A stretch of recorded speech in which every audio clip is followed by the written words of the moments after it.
खबर उत्तर प्रदेश के मथुरा से है। गुरुवार को भाजपा द्वारा मथुरा के एक निजी होटल में एक राष्ट्र एक चुनाव विषय पर सामाजिक संगठन संवाद का आयोजन किया गया। कार्यक्रम में बतौर मुख्य अतिथि प्रदेश के उप मुख्यमंत्री ब्रजेश पाठक ने कहा कि एक राष्ट्र एक चुनाव का विचार न केवल भारत के चुनावी तंत्र में सुधार का एक प्रयास है, बल्कि यह देश को विकास और समृद्धि की दिशा में तेजी से आगे बढ़ाने में सक्षम बनाता है। डिप्टी सीएम ब्रजेश पाठक ने इसे लेकर प्रधानमंत्री मोदी और केंद्र सरकार का आभार जताते हुए कहा कि यह निर्णय देश में राजनीतिक स्थिरता, सत्ता, विकास और समृद्ध लोकतंत्र के लिए मील का पत्थर साबित होगा। ऐसे ऐतिहासिक फैसला बताया। डिप्टी सीएम ब्रजेश पाठक ने कहा कि मोदी सरकार ने जो कहा वह कर दिखाया है। वहीं कांग्रेस पर हमला बोलते हुए डिप्टी सीएम ने कहा कि अनुच्छेद 356 का दुरुपयोग करके राज्य विधानसभाओं को बर्खास्त कर दिया गया था और एक राष्ट्र एक चुनाव परंपरा को बदल दिया। डिप्टी सीएम ने कहा कि एक राष्ट्र एक चुनाव से चुनाव में हो रहे भारी खर्च को कम करके शिक्षा, स्वास्थ्य एवं अन्य विकासात्मक योजनाओं में प्रयोग किया जा सकता है। इससे दीर्घकालिक विकास योजनाएं लागू करने में भी सहायता मिलेगी। आपने जिस ढंग से हमें अपना आशीर्वाद दिया है, स्वागत किया है, वास्तव में बिहारी जी की कृपा से मैं बहुत बहुत धन्यवाद आपको अदा करता हूँ, आभार प्रकट करता हूँ। आप सोच रहे होंगे कि भारतीय जनता पार्टी के नेता, देश के लोकप्रिय प्रधानमंत्री आदरणीय मोदी जी ने देश में विमर्श प्रारंभ किया 2014 के बाद से। आजादी के बाद जब सरकार बनी तो कांग्रेस पार्टी को लगातार इस देश में काम करने का अवसर मिला। कांग्रेस पार्टी के रिजिम में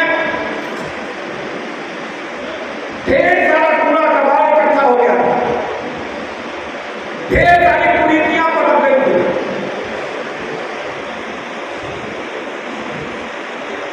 जो भारत माता की तरफ बुरी नजर रखते हैं, उनके भी हौसले कांग्रेस पार्टी के रिजिम में ही पड़े थे।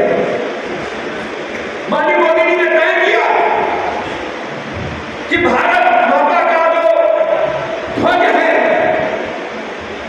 वो हमेशा दुनिया को रास्ता दिखाता है। हमारे वेद, विज्ञान, पुराण, उपनिषद आज भी दुनिया में विज्ञान कितना भी प्रगति कर ले, आज भी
एक चुनाव सामाजिक संवाद कार्यक्रम में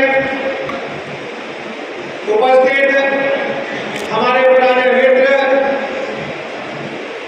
पूर्व मंत्री सदस्य विधान परिषद मथुरा के जिला प्रभारी भारतीय जनता पार्टी आदरणीय अशोक कटारिया जी, भारतीय जनता पार्टी के महानगर के अध्यक्ष आदरणीय राजू यादव जी, भारतीय जनता पार्टी के जिले के अध्यक्ष आदरणीय निर्भय पांडे जी,